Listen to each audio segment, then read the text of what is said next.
We've mentioned it before, the mission, the vision, the impact. We're a not-for-profit organisation. If someone comes to us and needs help, 9.99 times out of 10 will help. Welcome to Oxford Plus, the podcast focused on innovation around Oxford. We look at everything across the ecosystem, the institutions, the people, the technology. If you need to learn anything about Oxford, whether it's how to take a first step in through the door, or as an experienced investor wanting to go deeper, this is the podcast for you.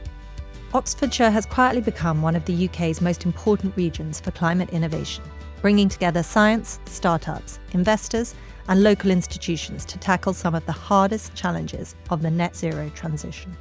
Our guest today is Hannah Scott, CEO of Oxfordshire Greentech. In this conversation, we'll talk about the Greentech network itself, why it was created, how it supports innovation and growth in the region, and what makes Oxfordshire such fertile ground for climate-focused businesses. We will also focus on how to engage as an entrepreneur, investor, or corporate. This is a discussion about networks, leadership, and how local action can drive global impact. Hannah, thank you so much for joining today. Thank you for having me. I'd love to just get a bit of history on Oxfordshire Greentech. All that good stuff. Yeah, absolutely. We started it back in 2019, actually. The best time to start a business network, of course, right before a global pandemic. Sure. I mean, we couldn't have known what we now know back then. But yeah, it was actually started as part of an ERDF-funded program called Oxfutures, which was all about helping to grow the low-carbon economy in Oxfordshire specifically. It had lots of different streams, if you like. There was sort of a focus on university spin-outs. There was a focus on energy efficiency audits for SMEs locally, but Greentech was established as a business network to carry on the legacy of that program. We initially started out as quite a broad church, lots of different organisations.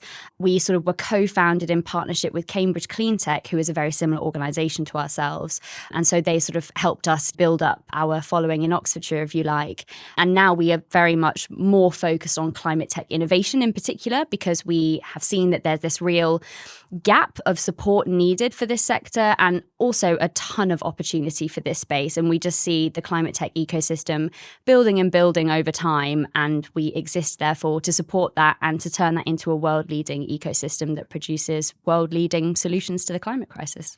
And so the other sides of your original remit no longer happening, but not under the sort of, Oxfutures umbrella. banner. Exactly. Lots of other stuff happening that's spun out as legacy from that. Fine, very clear. Give us a bit of colour on the kind of things that are coming through in Oxfordshire Greentech innovation that you're helping put together. I mean, where to start, frankly. And I think we also have to start with the term climate tech as well, just because it is so broad. In my mind, it's any technology that as a primary focus tackles the climate and ecological crisis. And that can look like so many different subsectors. It can look like energy tech, mobility tech, circular economy, digital and AI, waste, all sorts, essentially. So we're really looking at technologies that are going to disrupt business as usual and take us away from a fossil-fueled economy into a smarter, greener future. So that means that there's a huge range of technologies that we're interested in, and we're starting to see some of those clustering around key geographic areas across the county. So, for example, Harwell has an energy tech cluster specifically. They have lots of different sort of clean energy programs going on. They have a green ammonia demonstrator, for example. Obviously, they've got the diamond light source and all of the research around that space as well. In Culham, you've got a very powerful fusion cluster. Up in Begbroke, there's some interesting sustainable chemistry stuff that's happening. So we're seeing that there's all of these different points around the county that are developing their own sort of specialisms that still sit within that broader umbrella of climate tech. And lots of those organisations, especially the smaller ones, the startups, are those that we help support as an organisation. Thank you. Can you explain a little bit more what green ammonium demonstrator plant is? I've never heard of that. Yeah, I mean, there are definitely people who are much more wise than I and more studied in this space. Green ammonia is seen as a potential alternative shipping fuel, not just for shipping, but for basically anything else that requires, I think, diesel. Yeah. So I think the demonstrator plant that's happening on the Harwell site is basically saying, can we produce green ammonia using renewable sources to produce it at scale so that this can become a sort of mainstreamed fuel, especially for the shipping industry, but it has applicability across other industries as well. So interesting. Thank you. Sorry for putting you on the spot. No, I know not it's at all. not, but I was just like, I don't really feel like I understand that. I'd like to. So you, like this podcast, have Oxford in the name, but your reach is actually quite a lot broader. So what's your geographic area? Sure. So we are called Oxfordshire Greentech. We're originally started for the Oxfordshire ecosystem. But since we've added more of a value proposition to lots of startups, we're starting to see more organisations coming in from the surrounding counties, from London, and from further afield, likely because there isn't a Berkshire Greentech or a Buckinghamshire Greentech or anything. We'd love to see that, and we'd love to work with partners who would be interested in sort of learning the lessons that we've developed here. But for now, it seems that we have a pool that is wider than just this region, which we welcome. So we say that we have a density in Oxfordshire, but we have a footprint in the southeast of England. And we also are very involved in other partnership working. So I mentioned Cambridge Cleantech before, our sister network. They obviously have an established base up in Cambridgeshire, and we've been working together across a lot of different sort of strategic regional development programs. One of the things that we've done, for example, lots of people like to talk about the sort of Oxford to Cambridge SuperCluster region. We've done lots of work across that region back when it used to be called the Pan-Regional Partnership. Oxfordshire Greentech and Cambridge Cleantech established an innovation network of networks, which was to bring together leaders of networks across this supercluster region to collaborate, to find shared challenges, but also possible collaborative opportunities, funding bids that we could do as a consortia, etc. So that's a really nice example of Oxfordshire sort of playing outside of its county boundaries, if you like. And then another thing that we're involved in is we're one of the co-founders of the Climate Tech SuperCluster. This is a cluster development organisation that we've co-founded with Cambridge Cleantech and an organisation called Liminal. And it basically speaks to a lot of the work that we're doing at that regional level, but on an aggregated scale. It was back in 2022, I think, that we looked at this report done by Deal Room, which identified that within a 4-hour train journey of London is a science and technology supercluster. And we basically just overlaid that research with a climate tech lens and asked ourselves the same question: is there a climate tech supercluster here? And the answer is yes. There are many thriving hubs and sort of hotspots of climate technologies around this space. This sort of new Palo Alto region, if you like, is where over 50% of all of Europe's innovation output comes from. London obviously being a massive financial hub as well to support that development of technology. So we've basically been developing and helping form those sort of cross-country connections as a way of sort of telling a bigger story. And I guess it also speaks to the thing that I was mentioning earlier when I said that climate tech was broad. And that's true. There are things that we're developing in Oxfordshire that people are not developing in, for example, Durham or Brussels. There are things that are developing in Brussels and Durham that aren't developing here or in Cambridge or in London. So in that sense, telling this bigger story helps aggregate all of the very disparate pieces and tells this much larger story to potential corporate buyers of this is what all of the climate solutions look like. Yeah. So if you're looking at energy, if you're looking at your waste, if you're looking at your transport, and you've got your stringent net zero targets, there's much more solution out there than you think. It makes a lot of sense. It gives an opportunity for those individual companies that are forming to actually plug into the network of the broader whole for, as you say, corporate buyers or supporters or investors for those innovations. When you and I spoke before this interview, you were talking about the sort of different levels of granularity that are possible and, quite frankly, preferable at those respective layers. So you've got the sort of supercluster, European-wide. You're not ordinary. No 9-to-5 meal deal lunches, meetings about meetings, compulsory team building, or living for the weekend. You're made for more, for the extraordinary, and you need an extraordinary bank. HSBC Innovation Banking exists exclusively to help visionary, VC-backed tech and life science businesses achieve their ambitions.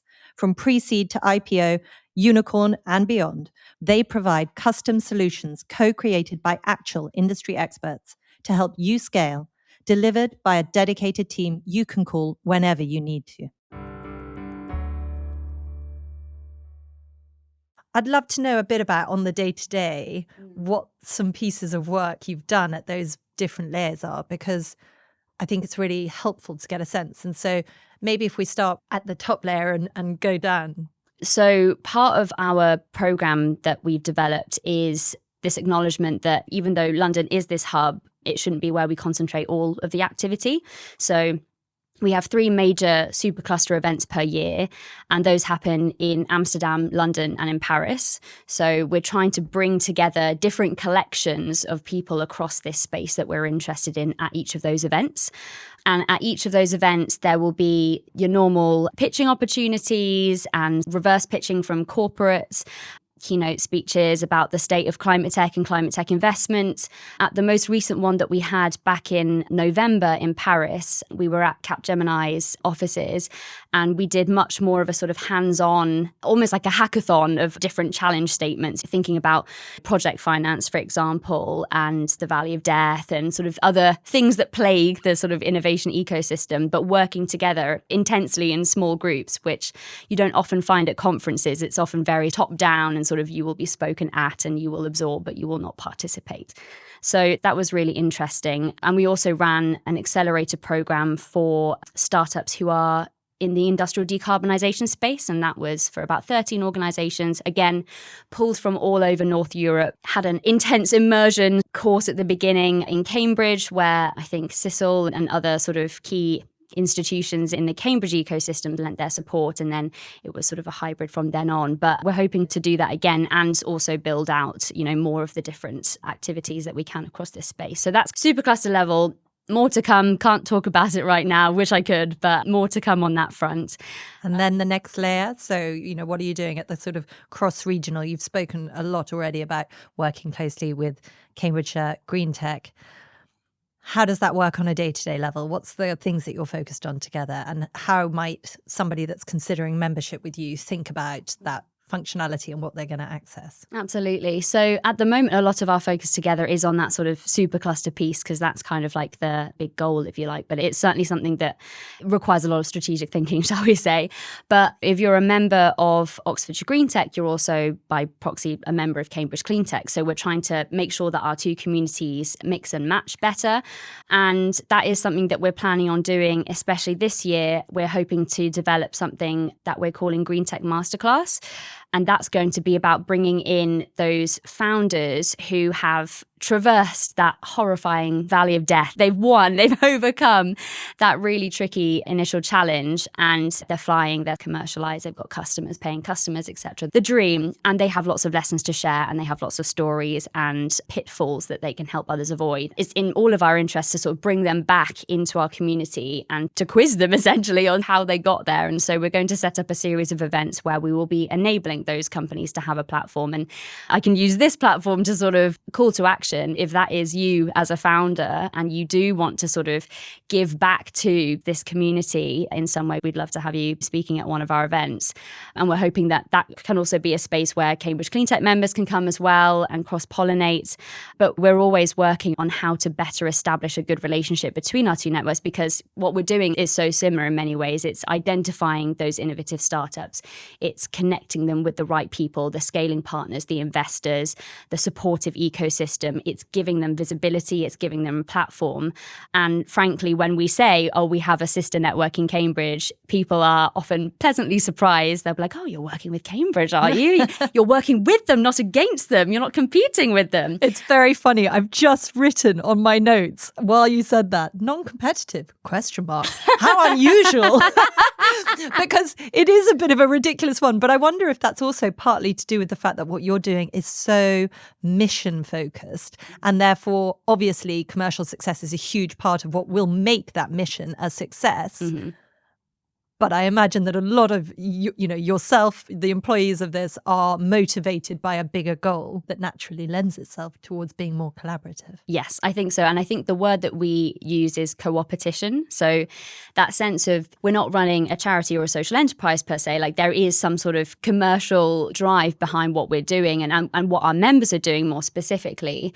But the commercial drive is intrinsically linked with that purpose, with that mission that really does transcend a lot of the otherwise, legacy feelings between the two university towns. So I think the whole thing is being broken down because we do fit in the pocket of California. There is a sense that all ships will rise, the supercluster, the connectivity, everyone knows it's good for everyone. And so I think a lot of that is, to your point, legacy and increasingly so, but it's amazing how much of it remains. Absolutely. And I think it's a little bit of psychology. And I knew that I was going to get into psychology at some point because I love psychology. But I think it's that sense of, and especially given that we're now in, I would argue, quite a difficult time economically for being in the innovation space.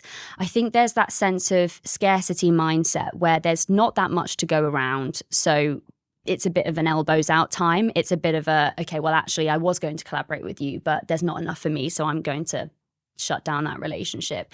And what I'd really love is if we stopped trying to focus on taking slices of the same pie and actually pie eaters versus pie makers. Pie eaters versus pie makers. I think we read the same psychology book. Yeah, well, that's exactly right. So let's kind of seize control of our destiny in some ways. Let's build a bigger pie or bake a bigger pie to... Well, and the whole point of clustering, and they've done examples of this with shoe shops on the same streets and Indian restaurants on the same streets. But obviously, we've got motorsports here. We've got evolving centres of excellence that you touched upon within Harwell and everywhere. And you attract more capital, even if capital is more scarce globally. Coming on to then that more regional focus in your day-to-day work. Yeah. What are you doing for your members week to week, day to day? What can people expect that they might be able to benefit from? I'd love to get the colour on that. Yeah, for sure. So in particular, the sort of innovation that we are most interested in or the support that we're offering being most relevant to is sort of startups that are in TRL 3 to 7, 3 to 8 space. And of course, like with technology readiness levels, they're sometimes a bit skew-if in terms of what they mean and the boundaries are a little bit blurred, but that's kind of what we're looking at. People at the sort of pre-seed, seed or Series A stage of funding as well.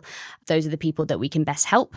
In terms of how we support our members on a day-to-day basis, a lot of it is about convening, it's about that visibility, and it's about connecting them to the right people who know what they need and can help them with that sort of expertise or with additional connections. So in terms of what that specifically looks like, for example, one of our members, Mystify AI, is a company that has a sensor that can be placed on a construction site. And the sensor creates sort of a fine mist that helps de-dust, that's not a word, reduce the amount of dust sort of pollution that comes about from construction work. They have connections in India, and they've said that on construction sites in India, for example, you'll be water cannoning, like blasting the whole site almost every hour. And when they do that, everyone has to down tools. Like that's an unproductive time when they have to just blast water. Whereas their sensor tries to create almost like a map of the site and senses when dust is particularly prevalent and senses when it therefore needs to send out this fine mist rather than massive amounts of water. So it's both water saving and sort of energy saving, but it's also massively helpful for increasing worker productivity because you don't have downtime anymore for dealing with the dust pollution. And of course, it's really important for air pollution for anyone who's around that construction site as well. Like that's a massive problem. Air pollution kills millions of people prematurely every year. So they're tackling a really interesting issue. The founder, Rohan, actually moved to Oxford in order to found his company because he was so convinced that the ecosystem here would be supportive enough to help him, which was fab. And I think we proved him right, which is great. I think one of the things they said most recently about having joined Oxfordshire Greentech was that we've helped them leapfrog a number of challenges that they would otherwise have had to have dealt with themselves. And it's enabled them to scale quicker than if they'd been outside of the network. They've pitched at our Climate Solutions conference. That was actually actually one of the first things they did from joining us back in summer of last year. So they pitched at our conference in front of a panel of investors. They got feedback from that pitch. They asked questions. They had connections after that conference as well with investors, which is gold dust.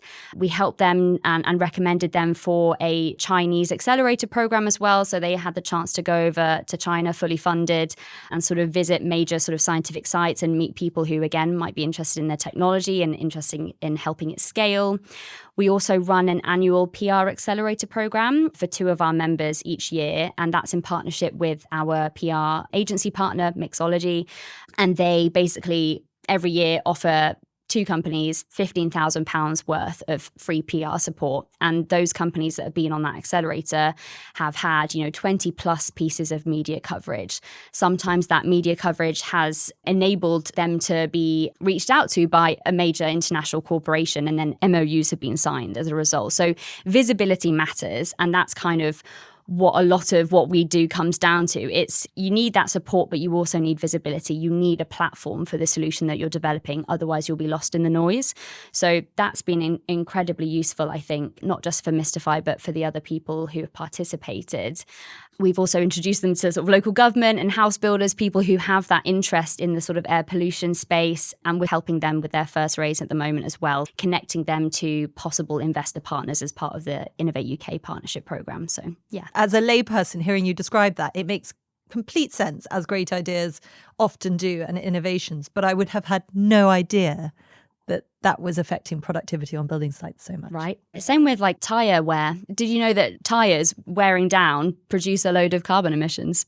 No. It's crazy. And there's this... It makes sense, but yeah, no. Yeah. But there's so many unseen impacts, I think. And I think that the double challenge, therefore, of being a climate tech startup in this space is, number one, literacy. It's that actually this is a problem in the first place. You didn't even realize it was a problem because it's not being captured or spoken about.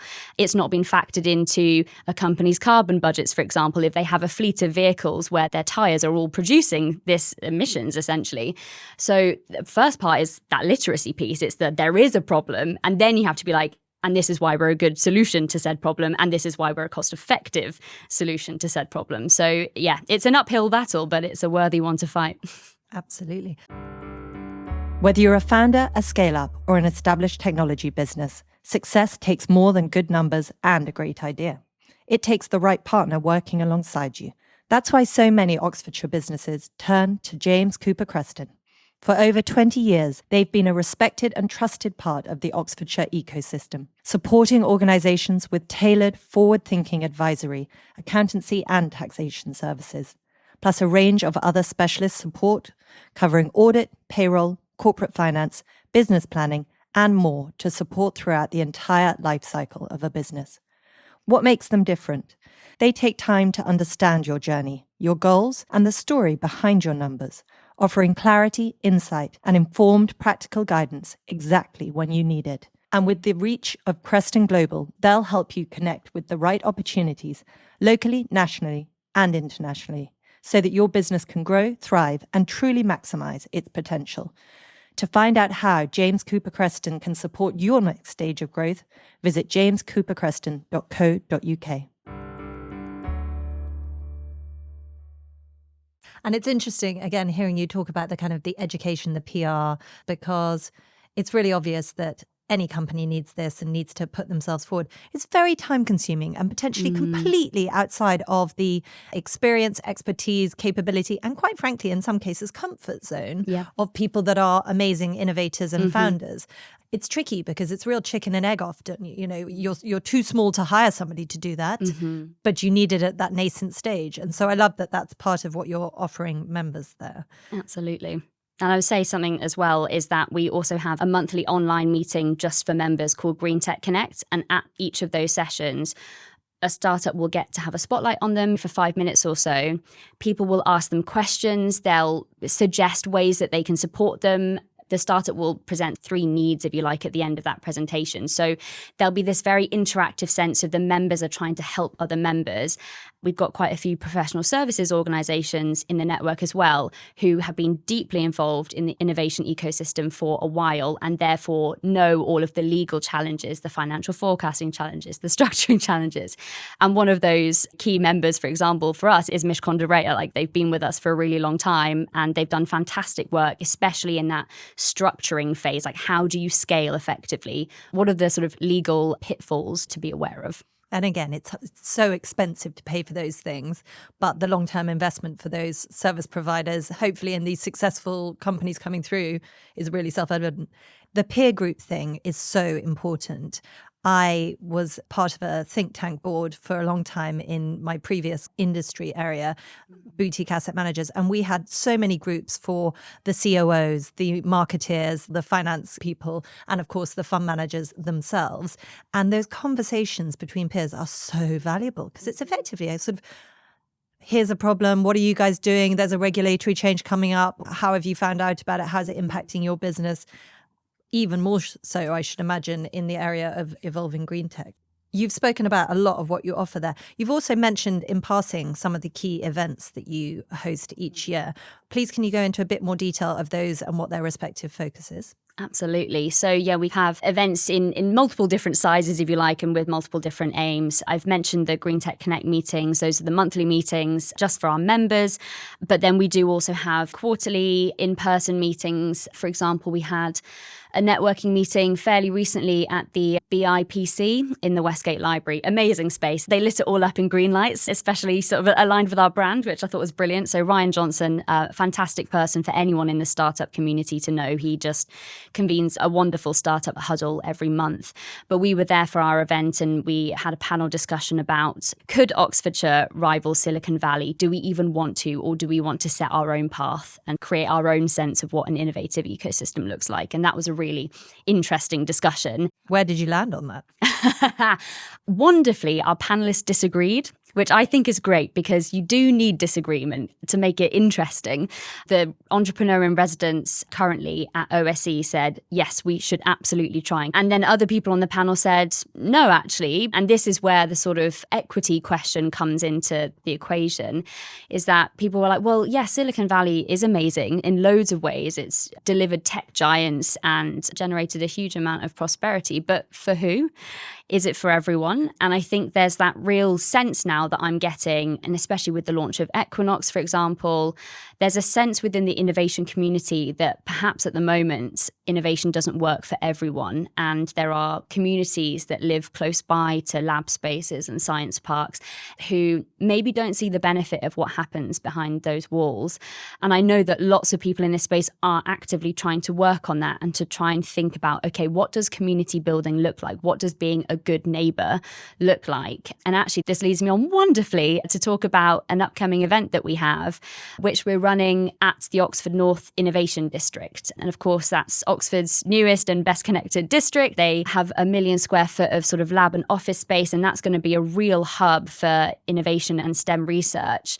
But they're also aware that it is going to be a big site and they want it to be a community square, if you like. They want community facilities, they want shops, they want restaurants, they want people to be able to live nearby and feel that actually there's still a vibrant space that they can come into, you know, sit on the grass and enjoy the space rather than feeling that it's this sort of shut off scientific endeavour. And I think it's a really lovely thing, actually, in a lot of these developments. And earlier this season, we had the pleasure of speaking to Lisa Flashner at the Ellison Institute of Technology.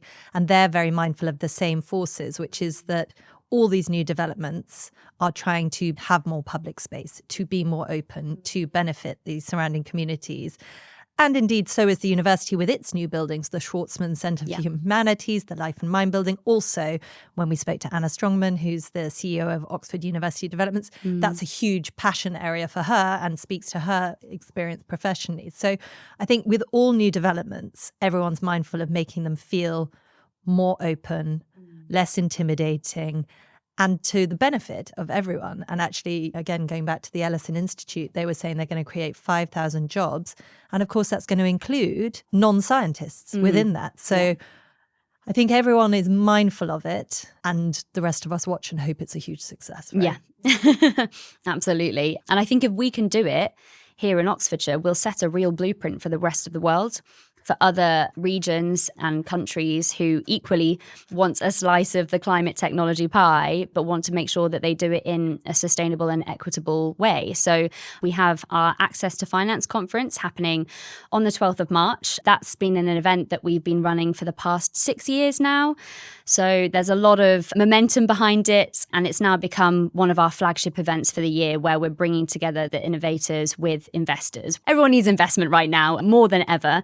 So we're looking at hopefully over 200 delegates. We'll probably have about 5 companies pitching. There will be investors from organizations like Clean Growth Fund, from Elbow Beach Capital, from Future Planet Capital, and a number of other speakers. We'll also have a session on corporate involvement as well. What do major banks and corporations deploy in terms of capital that isn't just equity? Like, how do they support demonstrator projects, for example? How do they enable their sites to be used as test beds? How do they enable those companies to do that and to use them as a proto customer while they're figuring out the technology and how it works, and also the financials and the commercial side of things? So that will also hopefully be a really useful session. And I think that that's something that Oxfordshire needs more of, is that corporate involvement, that sense from multinational corporations as to what they're actually looking for, what they would be willing to buy, and what their sort of supply chain looks like in terms of all of the different ways that they need to decarbonize that and have solutions to address that. So that will be really great. I'm not the biggest fans of conferences where it's sort of top down, you're spoken at, you're not a participant.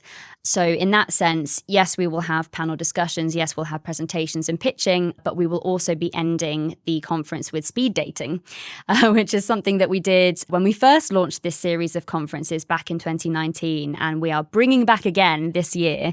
We found it's just the best way for startups to get in front of investors. 10 minutes, rapid fire, sit down, give your pitch, get feedback from the investor, and then hopefully going forward, get another conversation in for some deeper discussion.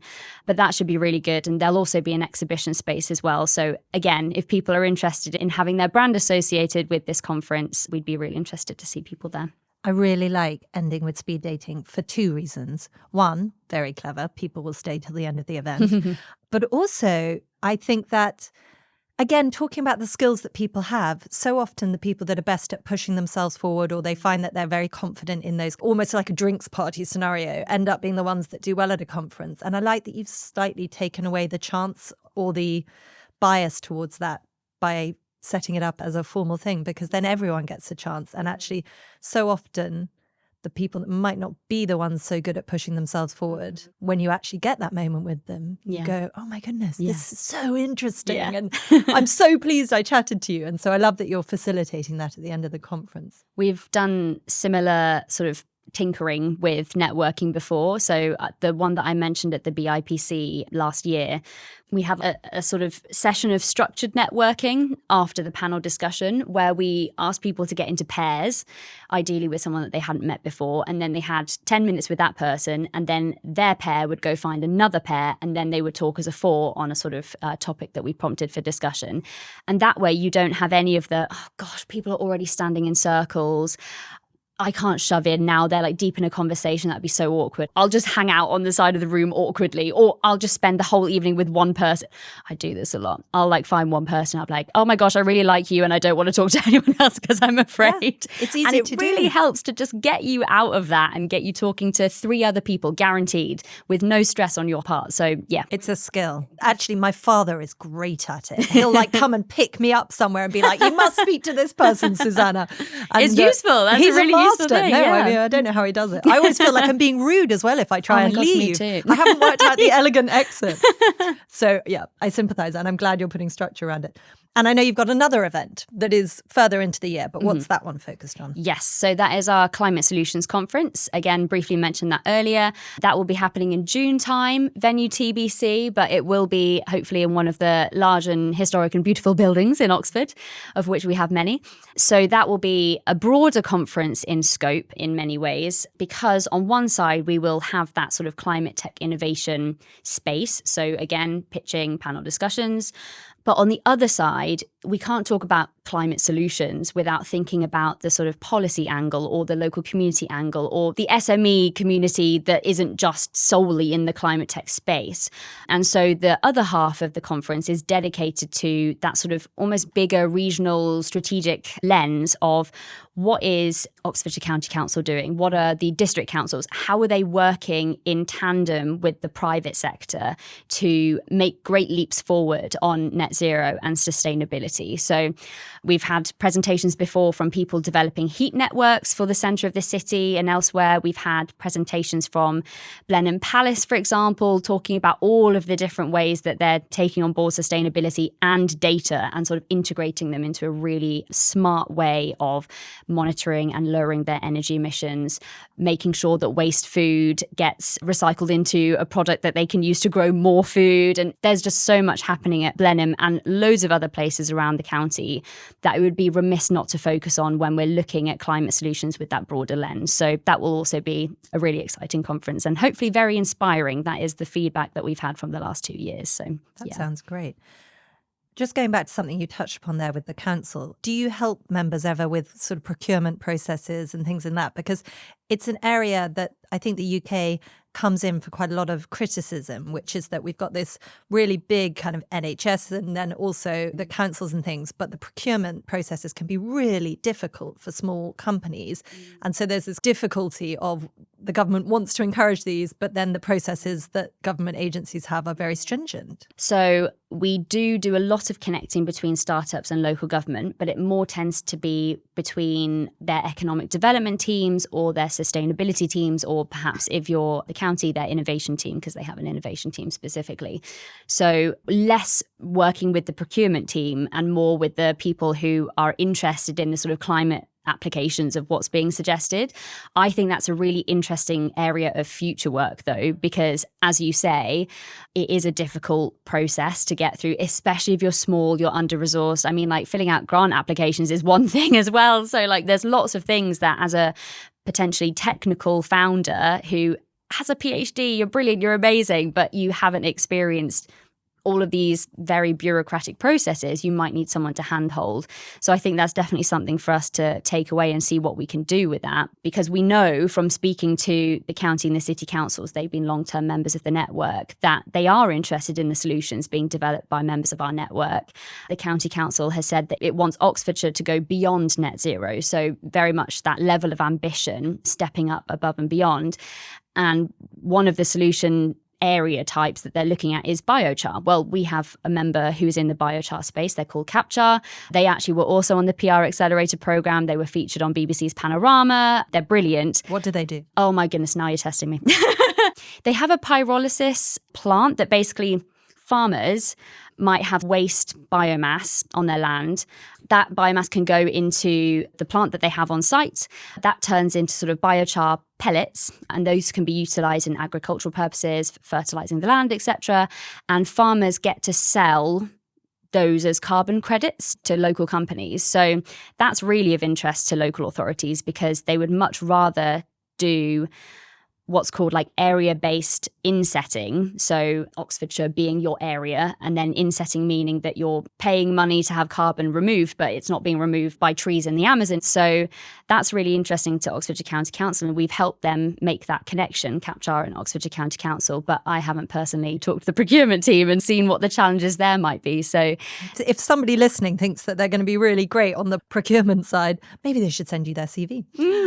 Amazing. Okay. So we've spoken a lot about how entrepreneurs and companies that are your members might benefit from partnering with you. How do investors engage with you other than the access to finance event that's happening on the 12th of March? On a day-to-day basis, should they reach out to you? You're obviously probably always reaching out to them, but if they wanted to engage. Absolutely. I think I almost don't want to sort of create burnout on the sort of investor side because we do have so many startups that I'm thinking all the time, gosh, they would be a great introduction to this investor or that investor. But yeah, we would love it if more investors were sort of proactively reaching out to us, and we would be very easily capable, for example, of bringing a small roundtable together of some of our startups, maybe within a certain subsector like energy or like mobility. If there was an investor that approached us and said, actually, yeah, we're interested in what you've got in this space, like Who do you have? Let's meet them. We're a convener. We're very well connected with our startups, and they are always looking for opportunities to sort of interface with investors. So yeah, absolutely. The door is open. For anyone in this space, you're a vector in, because it's often a criticism of Oxford as an ecosystem is quite hard to know what the front door is. But for Cleantech, you guys can be the front door. We've mentioned it before, the mission, the vision, the impact. We're a not-for-profit organisation. If someone comes to us and needs help, 9.99 times out of 10 will help. The only reason why we wouldn't help is, I don't know, capacity. But if people want connections, we want to help that happen. We've got a bigger vision and a bigger problem to tackle than not helping people. So, yeah. Finally, you mentioned when we caught up in advance of this interview, a framework from MIT about how clusters evolve. Can you give a bit more detail on that? Because it really resonated with me and I'd love to discuss it a bit more. Absolutely. So the MIT model in particular that we're looking at, it was created by a group of researchers, I think headed up by Dr. Phil Budden at MIT. They, in their paper, suggested that in order to have a flourishing, growing innovation ecosystem, you have to have 5 key stakeholder types. You need the entrepreneurs, you need risk capital, universities, corporates, and government. And without any one of those, the ecosystem will be not as powerful, not as influential, won't have the certain levers of power or resources needed to make it a success. So when we're creating, for example, roundtables, or we're creating panels, or we're creating events, we will try and bring in people to speak to each of those stakeholder archetypes, because we believe that sort of diversity, not just of opinion, but also of influence, really, is what it is, means that you can look at a problem from multiple angles and probably come to a stronger solution together. So I think in many ways, Oxfordshire has a lot of those component parts. We'd love some more of that risk capital, I think. It's fair to say still that Oxfordshire innovators are still looking to London, looking to the States for that follow-on funding in particular, that next stage funding. So I'd love it if there was a more of a homegrown approach to that investment here. We have 2 very strong universities. Touch wood, no issue with those going away, and those will continue to create those spin-outs and that excellence of research that we need for tackling the climate and ecological crisis. We have entrepreneurialism coming out of our ears, although interestingly, there was a report done recently by the Oxford SDG Lab and the Zero Founders Network, which is sat within the Zero Institute in Oxford University. And they've identified, they did a lot of research on different founders and would-be founders, sort of PhD and postdoc students. One of the things that came out was that, unlike in the States, where there's this really strong hero narrative about becoming an academic founder, using your research, turning that into a company, being very successful, becoming a unicorn company, whatever that looks like. We don't have that same thing here. There's much more of a sense of purity around that research, and why would you want to sully it with commercial interests and with fighting for investment when you could just keep it within the university and keep building on it from a research perspective. So there's a bit of a cultural shift perhaps that might be needed for that sort of entrepreneurial stakeholder part. There's lots of entrepreneurs that are outside of the university as well that we support as a network. And I think that's really important, because Oxford University provides a lot of useful support for alumni and current students, but those outside are maybe less well serviced. And so our intention is to try and help them as well and sort of put them on an equal footing. And then I think the sort of thing I mentioned before about corporates is that we'd love more corporate involvement in this ecosystem. We'd love people to help us champion this space and to see this as a place where this is your potential future suppliers. These are your potential future supply chain organizations. These are people who are going to help you tackle those mandatory energy and carbon targets that you have. So how can you support that ecosystem? How can you mentor? How can you provide opportunities to test technologies on your site? And I'd love to see more of that, I think, coming through. So the call to action is, can more corporates please get in touch? And in an ideal world, a few more investors too. Oh, absolutely. I like that. I like that a lot. Hannah, thank you so much. I have really enjoyed this conversation and learning more about Oxfordshire Greentech and what you guys do. I hope for anyone listening, they've learned lots. And yeah, if you're a corporate or an investor, you know where to go. Or somebody with procurement expertise. Absolutely. Perfect. Any of them. Thank you. Thank you. Thanks for listening to this episode of Oxford Plus, presented by me, Susannah de Jager. If you want to stay up to date with all things Oxford Plus, please visit our website, oxfordplus.co.uk, and sign up for our newsletter so you never miss an update. Oxford Plus was made in partnership with Mishcon de Rare and is produced and edited by Story 94.